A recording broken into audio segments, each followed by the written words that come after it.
The bright morning sun streamed through the airplane windows, glinting across rows of faces, some eager for the journey ahead, some lost in thought, and others simply trying to tune out the world.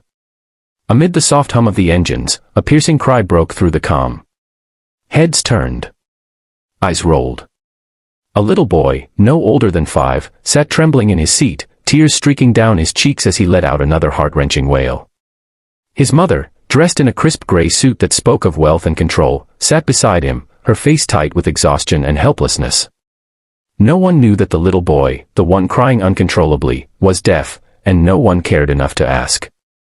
Backhand index pointing right before we continue. If you believe in kindness, second chances, and the power of compassion, please like, comment, share, and subscribe to Kindness Thread. Let's spread more love through stories that touch the heart. The mother's name was Claire Lawson, the CEO of a global tech firm. To most people, she was a picture of perfection, composed, successful, unshakable. But at that moment, she looked like a woman whose world was quietly falling apart. Her son, Ethan, had been born without hearing. It wasn't something she ever hid, but it was something few understood. Since her husband passed away the previous year, traveling with Ethan had become both a necessity and a test of her strength. Today's flight from New York to Los Angeles was no different. From the moment they boarded, Ethan's eyes had been wide with fear. The roar of engines, felt but not heard, shook his small frame. The unfamiliar vibrations, the pressurized cabin, the sight of strangers all around, it overwhelmed him.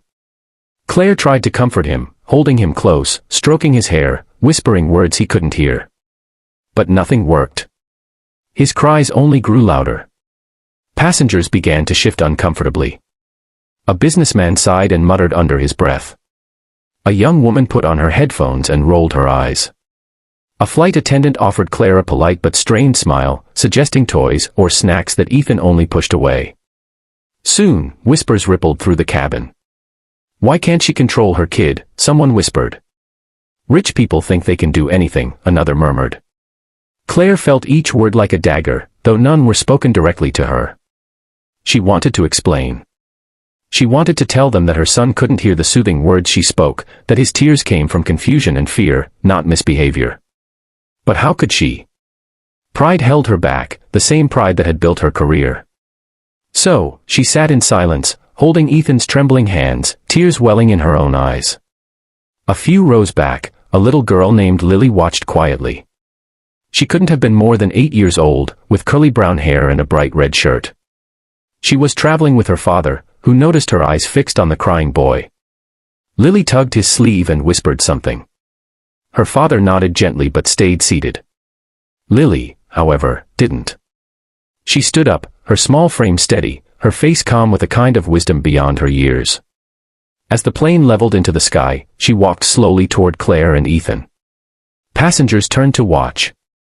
Some frowned, others smirked, expecting the little girl to complain. But she stopped right in front of Ethan and, instead of saying a word, she raised her hands and began to sign. Ethan's crying hiccuped mid-sob. His wide, tear-filled eyes focused on her fingers moving gracefully in the air. For a moment, silence filled the cabin. The engines still hummed, but something in that row had changed.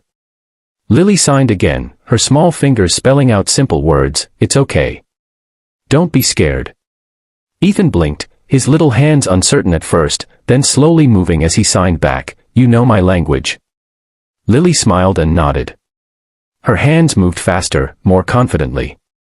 "Yes, my cousin is deaf. I learned so he wouldn't feel alone." Tears welled up in Claire's eyes. For the first time on that flight, she saw her son's expression soften. His lips curved into a fragile smile. The fear that had gripped his tiny shoulders seemed to melt away, replaced by something fragile but beautiful, trust. Lily climbed into the empty seat across the aisle, and for the rest of the flight, she and Ethan talked without sound. They shared jokes, stories, and small secrets told through the dance of their hands. The once tense cabin grew still. The same passengers who had rolled their eyes now watched in silence, their faces softening with shame and awe. The businessman who had complained earlier now lowered his newspaper, eyes glistening slightly. Even the flight attendants, who had been moving briskly through the aisles, slowed their steps, watching something rare, pure, unspoken kindness. Claire wiped her tears and smiled through them. For so long, she had carried the burden of her son's difference like a secret weight. She had worried about the stares, the pity, the judgment. But this little girl, this stranger, had done what she could not. She had made Ethan feel seen. Truly seen. Hours passed like minutes. As the plane neared its destination, Ethan fell asleep peacefully, his head resting on Claire's arm. Lily sat back, drawing quietly in her sketchbook. Claire leaned toward her, whispering softly, "Thank you," even though Lily couldn't hear her words from where she sat. But maybe she didn't need to. Some things, after all, don't require sound to be heard. When the plane landed and passengers began to disembark, many paused to look at Lily and Claire. A few even smiled, a small gesture, but a meaningful one. Claire gathered Ethan's things and turned to Lily's father, who stood waiting by the aisle. She introduced herself, and he simply said, "She's always been like this. She believes everyone deserves a friend."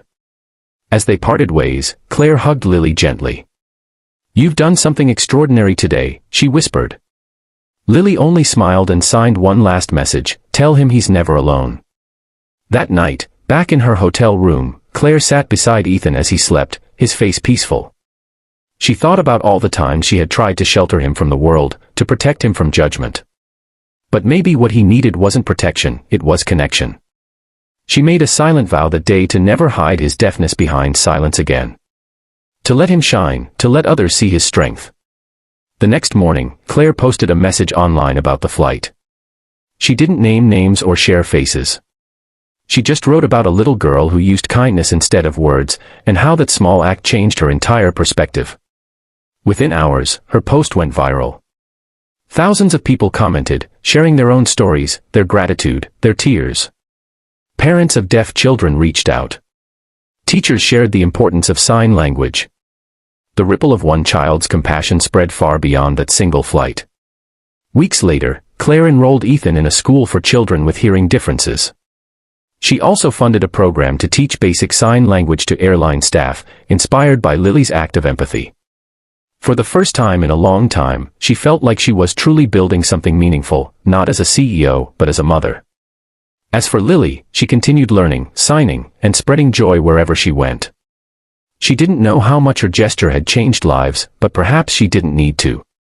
Kindness, after all, doesn't ask for recognition, it just keeps moving, like a quiet language understood by the heart. If this story touched your heart, please take a moment to like, share, and subscribe to Kindness Thread. Let's keep spreading stories that remind the world how powerful compassion can be. Before you go, comment below, what lesson did you take from this story? Sometimes one small act of kindness can change someone's entire world, just like Lily did for Ethan.